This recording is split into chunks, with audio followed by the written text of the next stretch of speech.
राधे राधे। जय श्री कृष्ण। दोस्तों, सभी लोगों के संकटों और दुखों को हरने वाली संकट चौथ माघ मास के कृष्ण पक्ष की चतुर्थी तिथि को मनाया जाता है। इस दिन गणेश भगवान की पूजा होती है। माघ कृष्ण पक्ष की चतुर्थी तिथि को रखा जाने वाला संकट चौथ व्रत महिलाओं के लिए बेहद खास होता है, क्योंकि यह व्रत माताएं अपनी संतान की लंबी आयु और सुखी जीवन की कामना से रखती हैं। पूरा दिन व्रत रखकर रात में चंद्रमा को अर्घ्य देकर व्रत खोला जाता है। संतान की लंबी उम्र सौभाग्य में वृद्धि के लिए यह व्रत बहुत ही महत्वपूर्ण होता है। आज के इस वीडियो में हम आपको सुनाने जा रहे हैं संकट चौथ की पावन कथा। चलिए जानते हैं इस साल संकट चौथ व्रत कब रखा जाएगा, इसका मुहूर्त क्या है। संकट चौथ तिलकुट चौथ, माघी चौथ या वक्रतुंडी चौथ के नाम से जाना जाता है। इस साल संकट चौथ 17 जनवरी 2025 शुक्रवार को है। पंचांग के अनुसार माघ माह के कृष्ण पक्ष की चतुर्थी तिथि की शुरुआत 17 जनवरी को सुबह 4:06 पर हो रही है।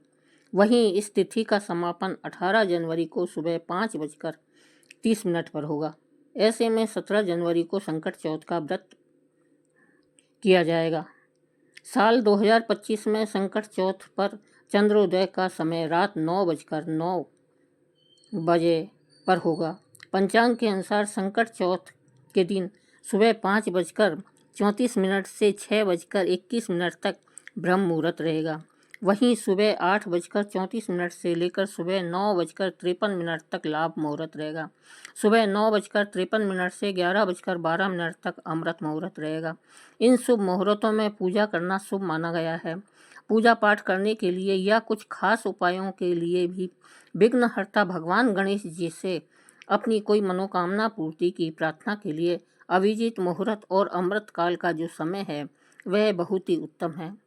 संकट चौथ के दिन शाम को पूजा करने के साथ ही जो भी भक्त सच्चे मन से भगवान श्री गणेश और संकट माता की कथा सुनता है या पढ़ता है, भगवान श्री गणेश और संकट माता सदा उनकी और उनके परिवारजनों की रक्षा करती है। संकट चौथ के दिन सबसे पहले भगवान श्री गणेश जी की और माँ सकट की पूजा की जाती है। फिर सकट माता की व्रत कथा सुनी जाती है और उसके बाद भगवान श्री गणेश की कथा सुनी जाती है। इसके बाद व्रत पूर्ण हो जाता है। आइए सबसे पहले सुनते हैं सकट माता की कथा, फिर आप सुनेंगे भगवान श्री गणेश जी की कथा। पौराणिक कथा के अनुसार एक बार एक बूढ़ी अम्मा का एक बेटा था। बूढ़ी अम्मा अपने बेटे से बहुत प्यार करती थी और उसके लिए 12 महीने के चौथ के व्रत भी किया करती थी। बूढ़ी अम्मा का बेटा हमेशा जंगल से लकड़ी काट कर लाता और फिर दोनों माँ बेटे मिलकर बाजार में लकड़ियाँ बेचकर अपना गुजारा किया करते थे। बूढ़ी अम्मा रोजाना लकड़ियों में से कुछ लकड़ियाँ अलग रख देती और चौथ माता के दिन बेटे से छुपकर उन्हें बेचकर घर में सामान लाती और 5 चूरमे के लड्डू बनाती थी। एक लड्डू अपने बेटे को खिलाती और एक लड्डू खुद खाती थी। एक बार चौथ का ही दिन था। बूढ़ी अम्मा का बेटा अपनी पड़ोसन के घर गया। उसने देखा पड़ोसन ने चूरमा बनाकर रखा था। उसने पड़ोसन से पूछा, आज क्या त्योहार है जो आपने चूरमा बनाया है? पड़ोसन कहने लगी, मैंने तो आज ही बनाया है, लेकिन आपकी माँ तो हर चौथ के दिन चूरमा बनाती है, आपको खाने के लिए नहीं देती है क्या? तो बेटे ने कहा, हाँ देती तो है। फिर पड़ोसन ने बूढ़ी अम्मा के बेटे से कहा कि तुम जो लकड़ियाँ काट कर लाते हो उनमें से कुछ लकड़ियाँ तुम्हारी माँ छुपा कर बेच देती है और फिर छुपा कर बेची हुई लकड़ियों से मिलने वाले पैसे से वह चूरमा बनाती है। बेटे ने पड़ोसन से जब यह बात सुनी तो तुरंत अपनी माँ के पास में गया और माँ से कहने लगा, माँ मैं इतनी मेहनत से लकड़ियाँ लेकर आता हूँ और तुम चूरमा बनाकर खुद अकेली खा जाती हो। आज से तुम या तो मुझे छोड़ दो या फिर चौथ माता के व्रत को छोड़ दो। बेटे की बात सुनकर माँ कहने लगी, बेटा मैं तो यह व्रत तुम्हारे लिए ही करती हूँ, मैं तुम्हें छोड़ सकती हूँ लेकिन चौथ माता का व्रत नहीं छोड़ सकती। यह बात सुनकर बेटा नाराज हो गया। नाराज होकर घर छोड़कर जाने लगा। तब माँ कहने लगी, बेटा तू जा तो रहा है लेकिन यह कुछ अनाज है, जिससे मैंने चौथ माता की कहानी सुनी है, ये लेकर जा। और जब भी संकट आए तो चौथ माता का नाम लेकर कुछ दाने वहाँ पर डाल देना। बेटे ने इस बात पर विश्वास नहीं किया, लेकिन फिर भी उसने अनाज के दाने रख लिए और घर से चल पड़ा। वह घर से थोड़ी ही दूर पर गया था कि उसने देखा कि रास्ते में खून की नदी बह रही थी और कहीं से भी रास्ता नजर नहीं आ रहा था। उसने चौथ माता का नाम लिया और थोड़े से अनाज के दाने वहाँ पर डाल दिए और कहने लगा, हे चौथ माता, अगर आप सच्ची हैं तो यहाँ पर मेरे लिए रास्ता हो जाए। ऐसा कहते ही नदी सूख गई और वहाँ पर रास्ता हो गया। अब बेटा वहाँ से रास्ता पार करके आगे बढ़ा तो जंगल में पहुँच गया। जब तक जंगल में पहुँचा तब तक रात हो चुकी थी। जंगल में बहुत सारे भयानक जंगली जानवर भी थे जो अपनी अपनी आवाज़ में बोलने लगे थे। उनकी डरावनी आवाज़ सुनकर बेटा डरने लगा। तब उसने चौथ माता का नाम लेकर वहाँ पर भी कुछ अनाज के दाने डाल दिए और हाथ जोड़कर कहने लगा, हे चौथ माता, मुझे रास्ता दिखाओ, नहीं तो ये जंगली जानवर मुझे खाकर जाएंगे। ऐसा कहते ही उसने रास्ता मिल गया और जंगल में चलते चलते वह एक राजा के नगर में जा पहुंचा। वहाँ का राजा हर महीने एक आदमी की बलि देता था। जब वह एक बूढ़ी अम्मा के घर गया तो देखा कि बूढ़ी अम्मा पूड़ी बनाती जा रही थी और रोती जा रही थी। तब वह पूछने लगा कि ए बूढ़ी माई, रो क्यों रही हो? तब बूढ़ी माई कहने लगी, बेटा, मेरे एक ही बेटा है और आज उसे राजा के पास बलि देने के लिए जाना ही पड़ेगा और यह पूरी पकवान मैं अपने बेटे के लिए ही बना रही हूँ। तो लड़का कहने लगा, माँ जी, आप यह पूड़ी मुझे दे दो, मैं काफ़ी दिनों से भूखा हूँ। मैं आपके बेटे के बदले राजा के यहाँ बलि देने चला जाऊँगा। बूढ़ी अम्मा ने प्रसन्न होकर उसे पूड़ी दे दी। रात को सोते समय उसने अम्मा से कहा, माँ जी, जब भी राजा का बुलावा आए तो आप मुझे बता देना। और आधी रात को, जैसा कि बूढ़ी अम्मा ने सोचा था, राजा का बुलावा आ गया। तब बूढ़ी अम्मा सोचने लगी, पराए बेटे को मैं बलि चढ़ाने के लिए कैसे भेज दूं? इतने में ही बेटा खुद ही उठ गया और बूढ़ी अम्मा को कहने लगा, माँ, मेरा थैला और मेरी लाठी दे दो। बूढ़ी अम्मा ने सोचा कि आज तक तो जो भी राजा के यहाँ गया है कोई जिंदा वापस लौट कर नहीं आया है, यह भी नहीं आएगा। इतनी देर में राजा के आदमी आए और उसको ले गए। अब आवा में उसकी चिनाई कर दी गई।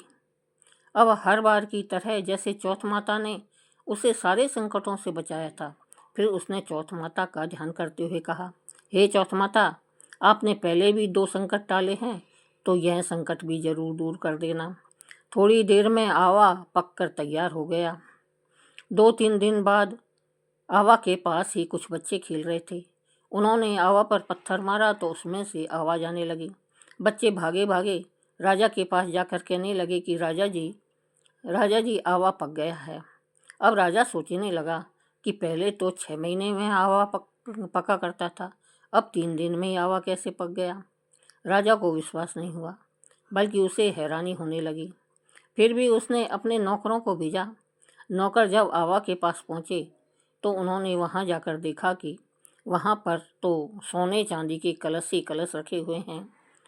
जब उन्हें उतारने लगे तो अंदर से आवाज़ आई, धीरे धीरे उतारो, अंदर मानस बैठा हुआ है।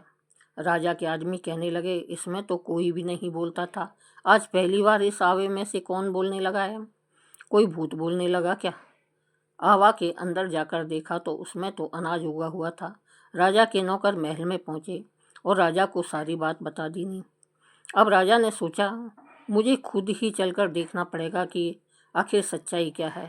राजा आया, उसने आवा के पास आकर देखा तो उसने देखा कि एक मनुष्य वहाँ पर बैठा हुआ है, तो उससे पूछने लगा, अरे भाई, तुम कौन हो और तुम इस आवा में बच कैसे गए? तब वह बोला, मेरी माँ चौथ माता का व्रत करती है, तो मैं चौथ माता के प्रभाव से जीवित बच गया हूँ। राजा को उस लड़के की बात पर बिल्कुल विश्वास नहीं हुआ, तो राजा ने उसकी परीक्षा लेने के लिए सोची। राजा उससे कहने लगा, अच्छा ठीक है, तू एक घोड़े पर चढ़ जा और मैं दूसरे घोड़े पर चढ़ जाऊंगा। तेरे हाथ पैर रस्सी से बांध देंगे। अगर तेरी रस्सी खुलकर मुझ में बंध जाएगी तो चौथ माता सच्ची है। इसका मतलब चौथ माता ने तुम्हारी रक्षा की है। अब राजा और वह लड़का दोनों घोड़े पर बैठ गए तो उसने थोड़े से अनाज के दाने हर बार की तरह हाथ में रखकर कहा, हे चौथ माता, मेरी लाज रखना। ऐसा कहते ही उसकी रस्सी खुलकर राजा के हाथों में बंध गई। अब राजा सोचने लगा कि आखिरकार चौथ माता का ही प्रभाव है जिसके कारण इस लड़के के हाथों की रस्सी मेरे हाथों में आकर बंध गई है। अब उसे विश्वास हो गया कि चौथ माता ने ही लड़के की रक्षा की थी। अब वह बहुत प्रसन्न हुआ। तब उसने अपनी बेटी का विवाह उस लड़के के साथ कर दिया। अब बूढ़ी अम्मा का बेटा वहीं पर रहने लगा। महल में रहते रहते कई दिन हो गए तो उसने कहा, हे महाराज, इस महल में रहते रहते मुझे बहुत दिन हो गए हैं। गांव में मेरी माँ मेरा इंतजार कर रही होगी।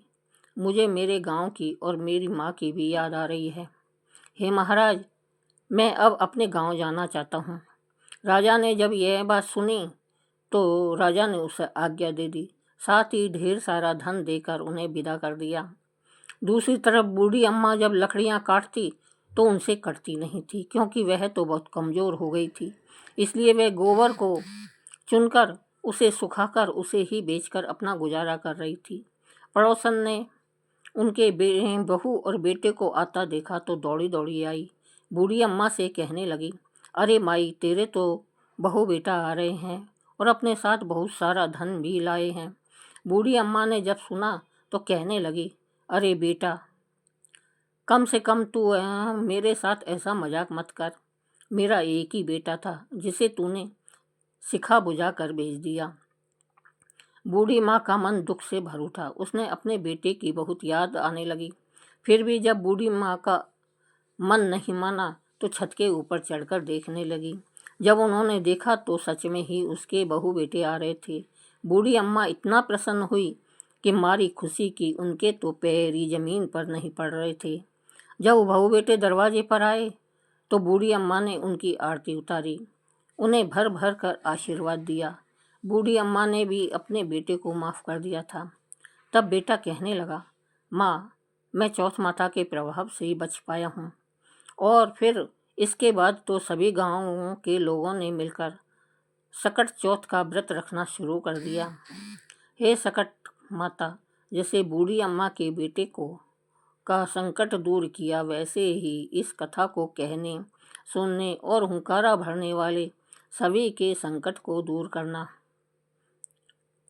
तो दोस्तों, आइए अब सुनते हैं विघ्नहर्ता भगवान गणेश जी की कहानी। यह कहानी उस समय की है जब भगवान शिव हजारों वर्षों से अपनी तपस्या में लीन थे। उस समय माँ पार्वती कैलाश पर्वत पर अकेले ही निवास कर रही थी। एक बार स्नान करने से पहले माँ पार्वती ने अपने शरीर के उपटन से एक बालक की मूर्ति का निर्माण किया और अपनी मंत्र विद्या की शक्ति से उस मूर्ति में प्राण डाल दिए। थोड़ी देर के बाद वह मूर्ति एक बालक के रूप में जागृत हो गई। माँ पार्वती ने उस बालक को अपने पुत्र गणेश के रूप में स्वीकार कर लिया और उन्हें कैलाश का द्वारपाल होने की जिम्मेदारी सौंपी। माता पार्वती उस बालक को गणेश कहकर पुकारने लगी। माता पार्वती ने गणेश को बुलाया और कहने लगी, आज से मैं तुम्हारी माता हूँ। पुत्र, जो आज्ञा दूंगी तुम्हें उसका पालन करने पड़ेगा। तब बालक गणेश ने अपनी माता से कहा, हे माते, मैं आपकी आज्ञा का पालन करूँगा। फिर एक बार की बात है, माता पार्वती स्नान करने के लिए स्नानागार में गई और श्री गणेश को दरबार पर खड़ा करके कहने लगी कि पुत्र, किसी को भी अंदर मत आने देना, मैं स्नान करने जा रही हूँ। तब श्री गणेश जी कहने लगे, हे माते, आपकी आज्ञा का पालन होगा। ऐसा कहकर माता पार्वती तो स्नान करने के लिए अंदर प्रवेश कर गई और कुछ ही समय बाद वहाँ पर भोलेनाथ भी चले आते हैं। और जैसे ही वह द्वार से अंदर जाने की कोशिश करते हैं, तभी बालक गणेश ने उन्हें द्वार पर रोक लिया और कहने लगे, आप अंदर नहीं जा सकते। अभी मेरी माता स्नान कर रही है, इसलिए इस समय मैं आपको अंदर नहीं जाने दूंगा। यह बात सुनकर भोलेनाथ बहुत क्रोधित हो गए और कहने लगे, अरे मूर्ख बालक, हमारे रास्ते से हट जाओ। भोलेनाथ को नहीं पता था कि द्वार पर खड़ा यह बालक स्वयं उनका ही पुत्र है, किंतु बालक गणेश को तो अपनी माता की आज्ञा का पालन करना ही था। उनके लिए अपनी माता की आज्ञा ही सर्वोपरि थी। तब उन्होंने भोलेनाथ को मना कर दिया। बालक गणेश की बातें सुनकर भोलेनाथ को बहुत क्रोध आया। उन्होंने नंदी और अन्य गणों से कहा कि वह इस बालक को समझाए। थोड़ी देर में नंदी और अन्य गण आते हैं और उन्होंने गणेश जी को समझाने का प्रयास किया कि हे बालक, यहाँ से हट जाओ। इस समय भगवान शंकर बहुत क्रोधित हो उठे हैं। उनके क्रोध से तुम भस्म हो सकते हो। लेकिन वह बालक था कि वहाँ से हटने का ही नाम नहीं ले रहा था। डट कर द्वार पर खड़ा हो गया और कहने लगा, अगर आप में से किसी ने भी अंदर आने की कोशिश की तो मैं उसे दंड दूंगा। यह बात सुनकर नंदीगण क्रोधित हो गए और वे भगवान श्री गणेश से युद्ध के लिए तैयार हो गए। लेकिन श्री गणेश जी तो उन पर भी प्रहार कर देते हैं, जिस कारण बड़ी मुश्किल से जान बचाकर नंदी और अन्य गण वहां से भागे और इस प्रकार सभी को पीटकर बालक गणेश ने वहां से भगा देते हैं। अब भगवान शिव से रुका नहीं गया। उनके सब्र का बांध टूट गया। वह खुद त्रिशूल लेकर स्नानागार की ओर चल पड़े। वहां पहुंचकर बालक गणेश को ललकारने लगे कि हे मूर्ख बालक, तुमने मुझे और मेरे नंदीगण को परेशान किया है। तुम्हें इस बात का दंड अवश्य मिलेगा। यह बात कहकर भोलेनाथ अपने त्रिशूल से बालक गणेश पर प्रहार कर देते हैं। एक क्षण में ही बालक गणेश का सिर धड़ से अलग कर देते हैं। उधर थोड़ी देर बाद जब पार्वती स्नान करके वापस बाहर आई तो उन्होंने देखा कि उनके पुत्र गणेश का सिर कटा हुआ जमीन पर पड़ा है और महादेव वहीं पास में ही त्रिशूल हाथ में लिए क्रोधित अवस्था में खड़े हुए हैं। यह सब देखकर माता पार्वती के क्रोध का ठिकाना नहीं रहा। दुख और क्रोध के मारे उन्होंने काली का रूप धारण कर लिया, जिससे तीनों लोकों में हाहाकार मच गया। ब्रह्मा, विष्णु और महेश सहित सभी देवतागण माँ पार्वती के इस भयानक रूप से भयभीत हो उठे और वे सभी उन्हें मनाने का प्रयास करने लगे। लेकिन माता पार्वती की हठ थी कि मेरे पुत्र को वापस ला कर दिया जाए, नहीं तो मैं संपूर्ण सृष्टि का विनाश कर दूंगी, जिससे सभी बहुत डर गए। तब ब्रह्मा जी और विष्णु जी ने महादेव जी से कहा, हे महादेव, यह आपने क्या कर डाला?